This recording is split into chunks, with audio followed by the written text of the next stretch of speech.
How's it going, everybody?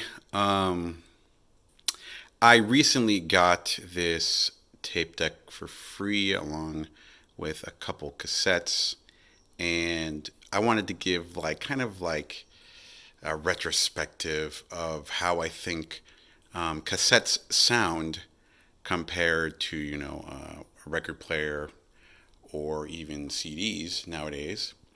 And I'll admit that I kind of bought into the hype. I guess it was maybe a couple of years ago, a few years ago now, that people were saying, "Oh yeah, cassettes are coming back, and they actually sound really good, and you should check them out, and all this stuff, right?" So I was like, "Hey, I mean, it makes sense to me. I mean, they're an analog format. A lot of the time, artists would record on tape, so having kind of a miniature version of that probably sounds pretty good." But I gotta say, I'm kind of disappointed. I mean, I grew up listening to tapes. I would make mixtapes and all that stuff, and I just they don't sound very good. I'm just gonna say it that way. I mean, they don't sound horrible. They don't sound like early 2000s compressed MP3 bad or anything like that. But there's just a lot of annoying things about tape and cassettes, and you know, I I wanted to try it out, right? So I bought albums that are pretty famous. I mean, I got Peter Gabriel here. I got Graceland from Paul Simon. Sting, and I tried them all out. And these are professional, or some of the most professional artists to make music. So you would think, they'd get the best treatment in terms of, cassette quality and such like that. They are Dolby and whatever. And I mean, it sounds fine, but there's just a lot of it, a lot of a lot missing, is what I'm gonna say. Mainly in the high range is what I can notice the most. Like if I listen to cassette, and then I listen to a vinyl, or I listen to my CD player, and they all have the same EQ settings. This by far has the dullest high frequency range, right? And there are settings on here, the fancy kind of like Dolby, what's it called, filters, the BC ones, and I mean, I am still kind of confused by those, and I think you kind of have to do it, or they're kind of more for like recording your own cassettes and stuff like that, and playback, and it's kind of like encoding thing, yada yada. So I mean, just kind of trying to get rid of that tape hiss, in the higher end, just with mass-produced music like this, it kind of just even cuts off the frequencies even more in the top end, and that's kind of a shame to me. And so I mean, I don't even think that's how you're supposed to use it, but I just tried it anyway, and then it just doesn't sound very good. But yeah, I mean, even then, it doesn't seem like there's much they could do. And again, I'm talking strictly from the standpoint of like wanting to listen to some of your favorite artists on cassette. I'm not talking about making mixtapes. I can get into that later, but yeah, this is strictly from just picking up an album that you like that maybe you can't get on vinyl. For example, Yellow 1 Second. I mean, it's pretty hard to find that on vinyl, in my opinion. And I got it on tape for $3. I mean, so I wanted to check it out, and it sounds good. I mean, the dynamic range of a tape is there. It can get pretty bassy and such like that, but for some reason the high end just lacks that clarity, and I haven't done enough research as to why that is. I mean, I know it can definitely handle it, so it just doesn't make any sense. But yeah, it just doesn't have that same clarity as, again, all the other ones do. I mean, even my phone, I feel like just streaming from my phone sounded better. It just did. And then the odd thing about this, of course, is trying to find your song is really really hard. If I don't want to listen to the whole thing from the beginning, then trying to find your song is just like a task. It's a big task, and who wants to kind of waste that time, right? And it's obviously easier on vinyl, right? You just line it up, and then on CD it's even easier.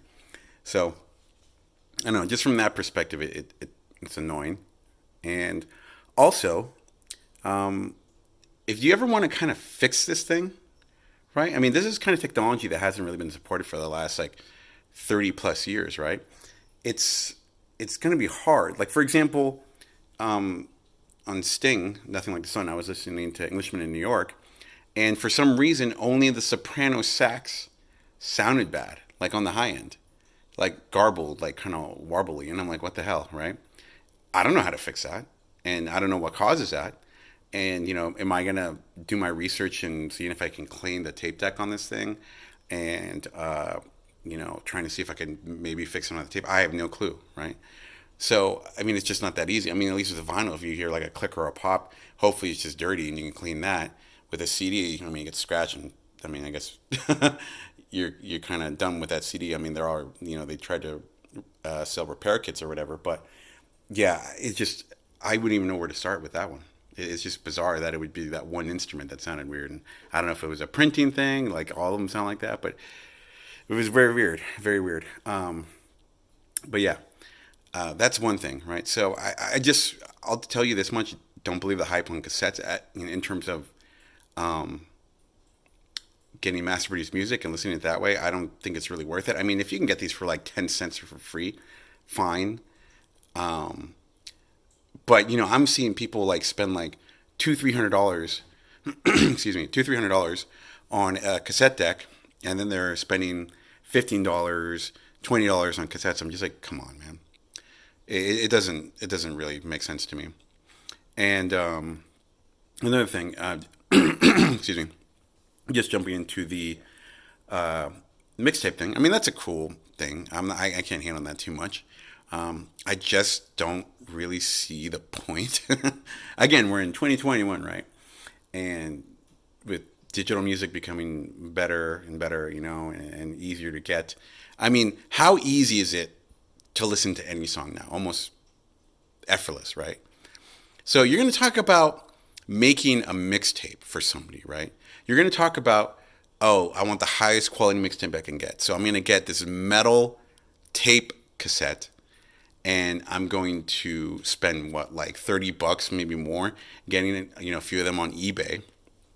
I'm going to set up my tape deck to record it, and I'm going to plug it in through my vinyl, whatever it might be, or my CD player, whatever, and then I'm going to record it, and I'm going to give it to somebody.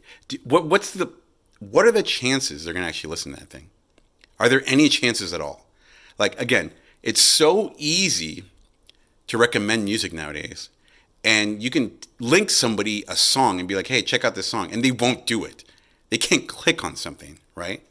So imagine giving somebody a cassette that you probably spent like, I don't know, $50 or something making, and you give it to somebody. Like, oh, thanks. I don't even have a cassette player, or maybe they do. I mean, maybe your friends are cool like that. Maybe you all just share music like that, and that's totally cool. I can respect that a ton. But can you imagine making a mixtape for somebody and they don't have a cassette deck, and then you spend all this money doing it? It just doesn't make sense to me. I don't know. Anyway, that's my little kind of feedback. I guess maybe at this point it's a rant. But yeah, again, I just if you're just like me, you like music, you like listening to your favorite albums, just in crystal clear quality. I still think vinyl reigns supreme in that case. I mean, it's kind of nuanced there, but I think if you're gonna just go for kind of a consistent quality thing, digital of course is best, but vinyl I think can sound the best. Just absolutely, it blows. Both of these blow tape out of the water, or cassettes out of the water, in my opinion. Cool. All right. If you guys have any feedback or any tips of how I can maybe improve, my tape listening experience, then just let me know. But otherwise, yeah. Thanks for watching.